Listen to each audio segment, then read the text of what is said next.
వీళ్లకు తెలియక బోట్లు పాకిస్తాన్ సరిహద్దుల్లోకి పోయిందని పాకిస్తాన్ నేవీ వాళ్ళు వచ్చి అరెస్ట్ చేస్తే ఈ రాష్ట్ర ప్రభుత్వం కనీసం పట్టించుకుందా అని అడుగుతా ఉన్నాను ఈ మత్స్యకార సోదరుల గురించి.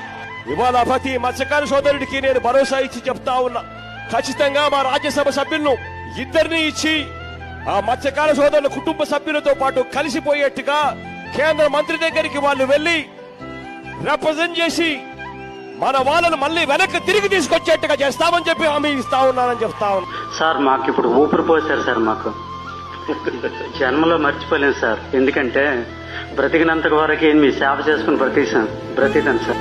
మాకు ప్రాణం పోసారు సార్. మీరు పోయేటప్పుడు చెక్కులు కూడా ఇస్తారు, తలా 5 లక్షల రూపాయలు ఇమ్మని చెప్పినాము, ఇస్తారు. దాంతో ఇంకా మళ్ళీ అక్కడికి పోకుండా ఆ డబ్బుతో కొంచెం ఇక్కడే ఏదన్నా స్థిరపడేట్టుగా ఏదన్నా